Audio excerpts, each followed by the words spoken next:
Yo, what's going on YouTube? Good morning everyone, GZTV back with another video, and we are here to talk about the divisional round of the NFL playoffs. We have two more rounds until the season is over.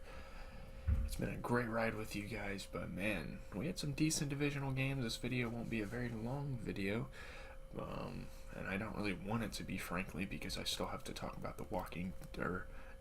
Dexter and then get ready for class. So yeah, let's just get through these games. Jaguars and Chiefs is going to start it up. And by the way, I predicted the championship games, the conference championship games perfectly. I only have one flaw in my bracket so far. The AFC side, I got all correct. And then obviously I got all the winners right for the NFC side, besides the Vikings losing. But the Chiefs, led by a hobbled Patrick Mahomes, beat the Jaguars by 7 in the playoffs. Patrick Mahomes pleaded with Chiefs coach Andy Reid to let him stay in the game in their Saturday game, and they let it happen. An injured Mahomes and the Chiefs, they advanced their 5th straight AFC title game. They have been on a tear. His jump past Valdez Scaling.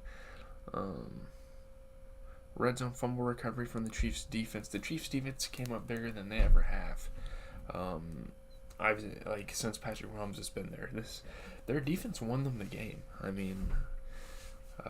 Travis Etienne had a rush touchdown. Pretty scary ankle injury for Patrick Mahomes. He left the game early, but talking about the performers. Trevor Lawrence, 24 for 39. He threw a touchdown, but he also had a pick. There were some very costly turnovers late in this game that led the Chiefs to winning the game. Patrick Mahomes finished the game 22 for 30 with 2 touchdowns. Chad Henne led a touchdown drive, so that's something. That's something. Travis Etienne, 10 carries for 62 yards and a touchdown. Pretty good performance there. But Isaiah Pacheco. Yeah, it's Isaiah Pacheco. Man, what a game for Isaiah Pacheco. 12 carries for 95 yards. He played great. He is a great running back for this team. The Chiefs somehow always find someone. But Zay Jones, shout out to him. He had a good game. 5 catches for 83 yards. The former Raider. That's going to do it for that game. We're going to move on to the Giants and Eagles. One of the worst fucking games of the entire playoffs. What the hell? It probably was the worst game of the playoffs. So what the hell was this bullshit? Jalen Hurts and the Eagles pound the Giants early. They coast to the NFC title game. All it took was one throw. Jalen Hurts let it fly on his first pass attempt of the game. And suddenly the unease that crapped into that often worrisome Philly sports psyche. Yeah, but how is this banged up right shoulder really seemed to dissipate? Jalen Hurts had 3 first-half touchdowns. He eased into the end zone right before half. It was a dominating performance here for the Philadelphia Eagles. Should I even talk about this game? Kenneth Gainwell put the dagger in him. Very impressive runs for Saquon Barkley. Saquon Barkley was doing his best. The Giants' first touchdown of the game was a somewhat interesting one, with Saquon handing it off to Matt Breida, which is cool because Matt Breida used to be on the Niners, and he went to a college near my uncle, or the same college he went to, I'm not really sure. But looking here at the game leaders, Danny Dimes threw 15 for 27. He did have a pick, though. Not a great game for him. Jalen Hurts, 16 for 24 with 2 touchdowns. Both the running backs played really well. Saquon Barkley had 9 carries for 61 yards, while Kenneth Gainwell, wow, haven't seen him really on the stat card all year, but he had 12 carries for 112 yards and a touchdown. So that's a damn good game. Devonta Smith for the Eagles had 6 catches for 61 yards and a touchdown. Pretty impressive performances. There weren't any super insane performances about the quarterbacks or anything this week, but they were just scrappy playoff games. Let's move on to the Bengals and the Bills. We're getting into the Sunday action.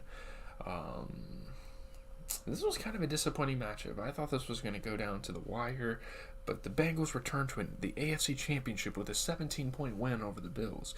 Joe Burrow and the Cincinnati Bengals threw a big wrench into the highly anticipated travel plans of the Buffalo Bills, their fans, and perhaps even the NFL offices.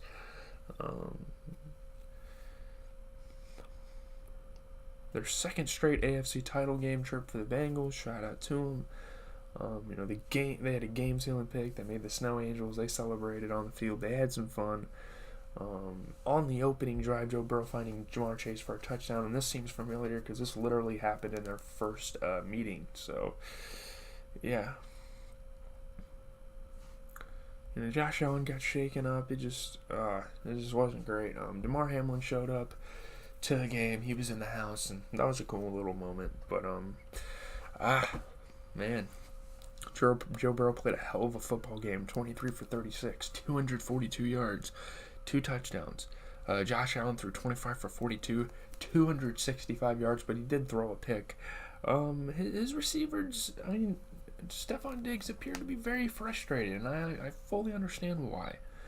But Joe Mixon played fantastic. 20 carries, 105 yards, and a touchdown. Absolutely fantastic performance from him.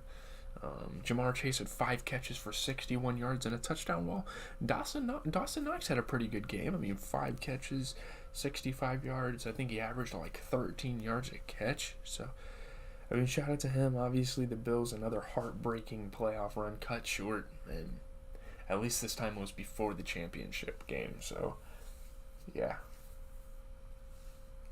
Moving on to the final game of the weekend, we have the Cowboys and the 49ers. The 49ers beat the Cowboys by 7 to advance to the NFC title game. These conference championship games are probably going to be all-timers. They're going to be awesome. Brock Purdy rolled to his left and saw his first few options covered. At the last second, George Kittle broke free running deep. Purdy threw across his body, and Kittle made a juggling catch that sparked San Francisco's only touchdown drive. That's how good their defense is. They only needed 1 touchdown to win this game. They were able to hold off the Cowboys. They punched their ticket. Shout out to the Niners. They are my Super Bowl champions. They are my predicted Super Bowl champions, and they are still dancing in this one. Terrible final play. Weird formation in the final play of the game for the Cowboys. I don't know what they were doing. Christian McCaffrey with a big, momentous touchdown. Defenders all over CeeDee Lamb. He was playing tough. He was making some great catches.